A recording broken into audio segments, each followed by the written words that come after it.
মধ্যে ঘোষণা করলেন বিসমিল্লাহির রহমানির রহিম ইয়া আইয়ুহাল্লাযীনা আমানুত্তাকুল্লাহ হে আমার ঈমানদার বান্দাগণরা আমানুত্তাকুল্লাহ তোমরা ভয় করো আল্লাহ তাআলাকে অবতামু ইলাইহিল ওয়াসিলা তোমরা যদি আল্লাহকে পাইতে চাও তাহলে তোমরা একটা ওসিলা ধরো একটা মাধ্যম নাও আমার ভাইরা জ্ঞান অর্জনের জন্য যেমন স্কুলগুলো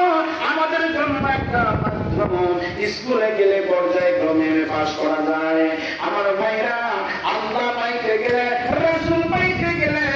আল্লাহ একটা প্রতিষ্ঠানের মধ্যে ভর্তি হইতে হয় আর সেই প্রতিষ্ঠানের নাম হলো আল্লাহর ওলিগণ ধরে ধরে পড়ে সুবহানাল্লাহ তাদের নাম কি বলি আল্লাহ দেখেন আমি একটু উদাহরণ দিই থাকি এর নাম হলো মাইক ওলা ভ্যান ওলা রিক্সা ওলা তাই না আর আল্লাহর সাথে তার কানেকশন মাইকের সাথে তার সংযোগ আছে সেগুলো মাইক ওলা তাই না মাছের সাথে তার কারবার ছিল মাছ ভ্যানের সাথে তার কারবার ছিল ভ্যান ওলা রিক্সা ওলা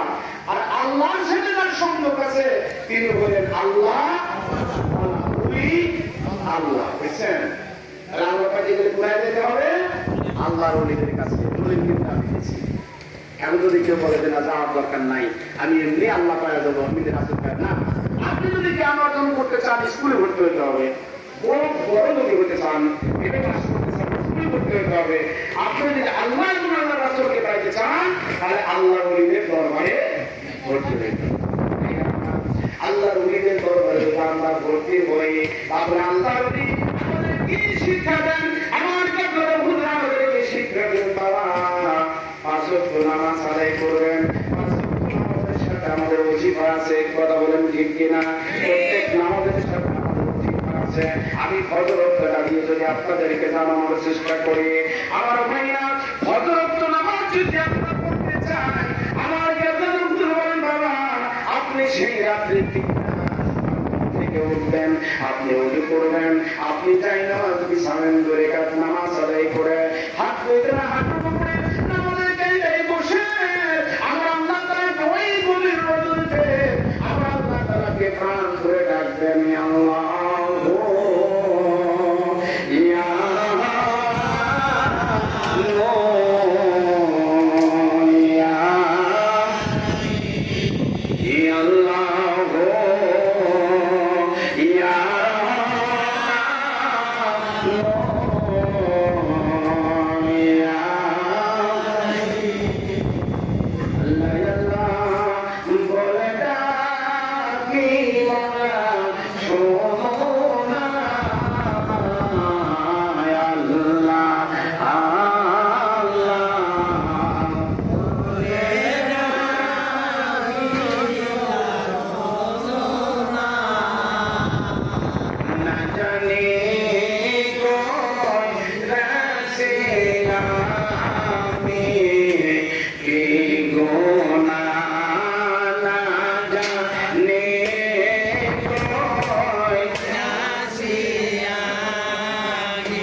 কাছে গেলে তারা সহজে আল্লাহ পাওয়া যায় কেমনি ভাবে